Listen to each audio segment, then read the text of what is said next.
grandfather had a conflict with a neighbor. The grandpa Florentino, that is, had crops growing in Mexico in his fields. And neighbor had cattle, and the pasture didn't grow for his cattle that year. And so the neighbor chopped the fence down, and he let his cattle run into Grandpa's crop, and eat the crop. And so Grandpa confronted him about it, and the fellow said, well, you know, I don't have a pasture, and my cows are hungry. And the guy had a revolver on his hip, and he said, so what are you going to do about it? And Grandpa took it up with the local constable, and the constable went along with the neighbor. He says, well, yeah, he says, the law of the land is the revolver on your hip. He knew he could come up to the United States and get a job working on the railroad. So Grandpa sold the pig and he moved to the U.S. And the plan was that the Grandpa made to meet up in El Paso. So when Grandpa didn't come, their money got short, so they had to move out of the lodgings that they were renting. My mother and her sister were waiting in the sunlight, trying to keep warm, and under this blanket. And this man comes along, and he tosses a couple of pebbles in their direction, and he says, "What's your name, little girls?" They didn't recognize him, and they hid away from him. And but just then, the older sister came out, Aunt Andrea, the older sister, and she recognized him. And of course, there was a very they made their way up to. So they settled in El Monte there. But alas, something happened between my Uncle Alvaristo and a rival. It was a case of the Eternal Triangle guys. And they got into a fight. And the other guy was fatally injured that night. And he said, look, family, tomorrow morning the sheriff is going to come out here and he's going to arrest Alvaristo. And they settled up in Pioneer. To bring the American dream to their children and their grandchildren. But I started thinking, what did I bring to this family? I brought drama and chaos. If you don't have drama and chaos, how do you even know you're alive? When Fernando and I were dating, he came over our family home to celebrate a Jewish holiday. I don't remember which Jewish holiday, but everything started with chicken soup. Chicken! Fernando took a sip of the soup, and then he looked around the table, and he timidly asked, "Is there any salt?" So my 12-year-old brother Gary jumped up and said, "I'll get it!" He ran to the kitchen. He ran back into where Fernando was sitting and plopped down the whole container of Morton salt with the pour spout, because we didn't have salt and pepper shakers. So Fernando looked at that. He looked, he thought, this seems like a dangerous situation. I'm going to forgo the salt. So later, when we got married, we moved into our first house, and Fernando said, "I'm going to go get supplies." We didn't discuss it. I didn't know what he was going to get, but all right. He came back with 3 sets of salt and pepper shakers and the biggest bottle of Windex that he could find. And I didn't even think to ask him, why did you buy these things? It wasn't until we were moving out of the house 2 years later that he told me, and you already heard the story of the salt, but here's what happened with the Windex. In Fernando's family, the kids had chores. They had to clean the windows They had to clean the mirrors with newspaper, soap, and water. And one day, Mama brought home Windex. And the kids went crazy. They were spraying and polishing everything. And before you knew it, Mama came in and she said, I'm not buying that Windex anymore. It's too expensive and you use it up too fast.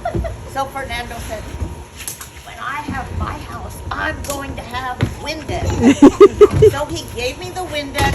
I put it under the sink and didn't see it again until we moved out of that house and we had a full bottle of Windex. He never told me, this is to clean the windows. And so it sat there. Fernando and I have had some exciting adventures on the bicycles. And one of the first times was we took our bikes to San Francisco and we decided to ride back down the Big Sur coast. We spent a night in Big Sur, and Fernando was really excited because the next day he was taking me to breakfast to this beautiful restaurant called Nepenthes, overlooking the Big Sur coast and the Pacific Ocean. We had to really sweat and push to get out of the Big Sur Valley up that hill. All we had to do now was coast down to Nepenthes. So, started coasting, picking up speed, and pow! I thought, oh my God, we're being shot at. No, my inner tube blew. But we had another inner tube, and Fernando fixed it. We started coasting again, pow! Now, the tire blew, and we didn't have another tire. So we limped into Nepenthes, pushed our bikes up the driveway, and we're standing there, Fernando's standing there, we're wondering what we're gonna do. And I said, I know, did you bring some duct tape? And he looked at me, he tried his best not to get angry. And he said, you know, in my next life, I am going to marry a woman who just wants to sit on the couch and do her nails, watch television, and eat bonbons. I went on, I got duct tape from the construction work, and I very happily went up there and taped the outside of the tire. So we were off, got about 2 miles down the road, and the tire blew up and wouldn't fit through the brakes. So our choice was to hitchhike. I stuck out my thumb and a big van came by with a roof rack full of bicycles. And they took me down the road to where the group was, meet us, and they gave us a tire. They said, don't pay for it, pay it forward. And all the rest of the trip, a car would pass Fernando and he would say, I think I see my next wife.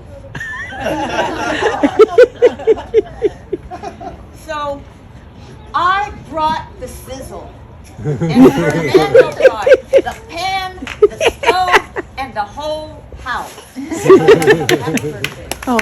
At my bar mitzvah reception in this backyard, my dad took me on my first vacation when I was leaving California, and we went to Yellowstone.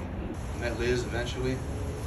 Last year we celebrated our 10-year anniversary, and this year we also celebrated our 10-year anniversary because we were married for a year before we invited everybody. Big party. But thanks, Mom and Dad, for everything. First off, happy 30th anniversary, your 50th birthday. So glad everyone can make it.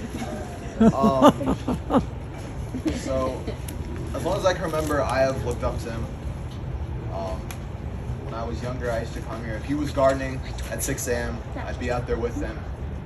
If he was biking somewhere, I'd be biking with him. And he's just been a figure in my life that I've looked up to. But with that, my vocabulary has also changed because of him. The story comes from when I was about, I think, 4 years old, and we were having a party similar to this, which we're together. And we're all sitting at the table. Someone rang the doorbell, and And my papa, he looks over to everybody. He's like, shit, Santa Marie. Now, I don't think it's that big of a deal. So I go over to the door and my father opens the door. Loud as it could be, I go, shit, it's Aunt Marie.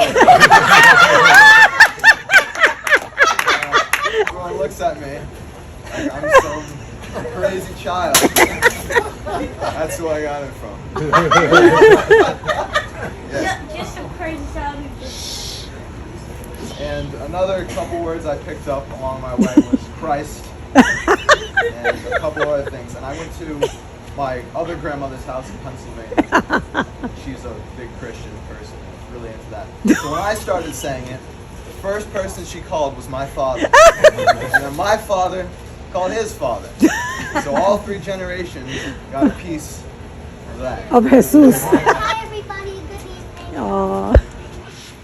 My name is Brooke. I came all the way from San Francisco, but Yay, Brooke! for specific Alameda.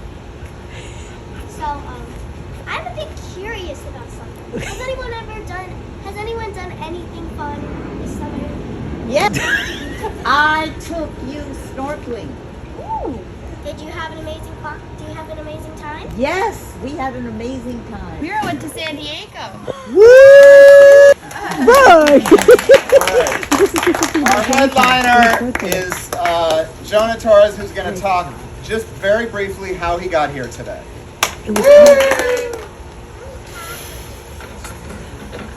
Airplane travel.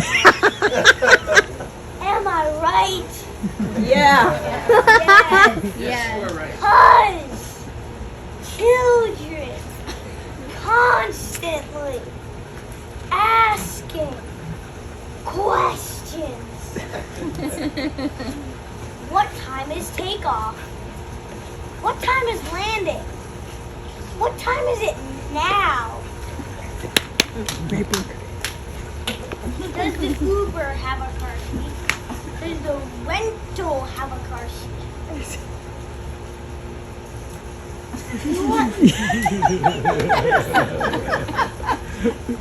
Do I even need a car seat? What airport are I flying out of? What airport are I flying into? Where are we even going? That's a good one. New Jersey, Connecticut, Massachusetts.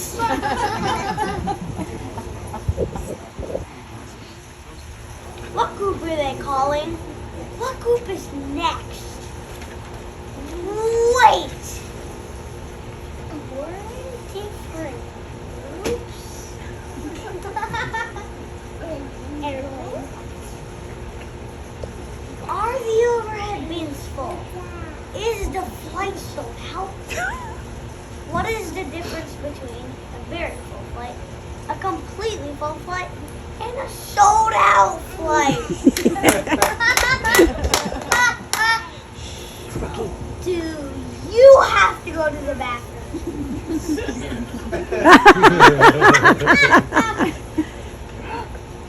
Can I use the first class bathroom? First class. Is someone in the bathroom?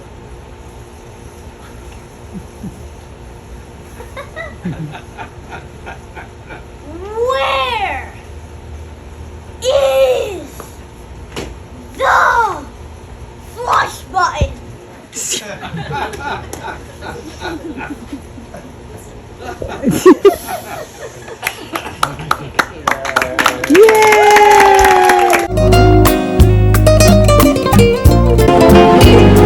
Tanto tiempo disfrutamos de este amor, nuestras almas se acercaron tanto así, que yo guardo tu sabor, pero tú llevas también sabor a mí.